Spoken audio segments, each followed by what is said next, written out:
एहतजाजी मुज़ाहिरो करे धरणो हयो। मोहम्मद मिठल जोई जी बाज़ियाबी लाइ जसकम पीपी शहीद भुट्टो ऐं ॿियनि तंज़ीमनि जे अॻवाननि एहतजाजी मुज़ाहिरो करण बाद कोटू मोटू चौक ते धरणो हयो।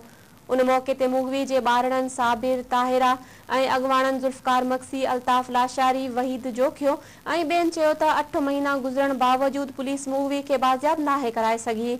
हुननि चयो त पुलिस जवाबदारनि खे गिरफ़्तार करण बदिरां ॻरी रिश्वत वठी आज़ाद करे छॾियो आहे, जेको मुज़म्मत जोॻो अमल आहे। मुज़ाहिरीन मुतालबो कयो त मुगवी खे बाज़ियाब कराए जवाबदारनि ख़िलाफ़ कार्रवाई कई वञे। शहदाद कोट वेझो कारहे जे तकरार तां हथियारबंदनि हिक घर ते चढ़ाई करे हिक औरत ऐं संदसि 4 ॿारड़नि खे अगवा करे वरितो आहे, जॾहिं त मुज़ाहिमत करण ते घर पातियुनि खे तशद्दुद कंदे ज़ख़्मी करे छॾियो।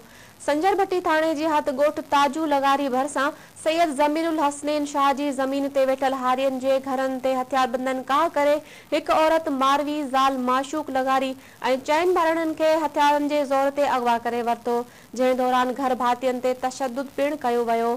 होॾां हथियारबंदनि जे हमले में ज़ख़्मी थियल मूमल ऐं संदसि मुड़ुसु दिलमुराद लगारी ॿुधायो त संदनि धीअ नज़ीरा खे 3 साल अॻु जवाबदारनि ॾेर सां कारी करार ॾेई क़तूल कयो हो, जंहिंखां पोइ सगावती तकरार सबबि इलाही बख़्श ऐं संदसि साथियुनि काह करे संदनि नुंहुं ऐं उन जे 4 ॿारड़नि खे अगवा कयो आहे। होॾां संजर भट्टी पुलिस वाक़े जो इतलाह मिलण ते कार्रवाई कंदे 4 जवाबदारनि खे गिरफ़्तार करे वरितो आहे।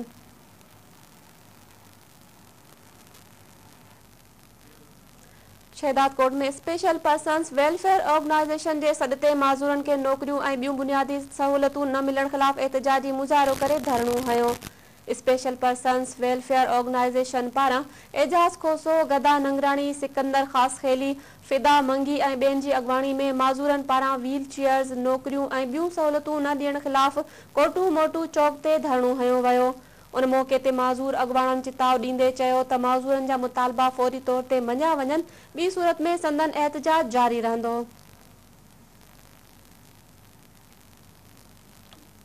लालू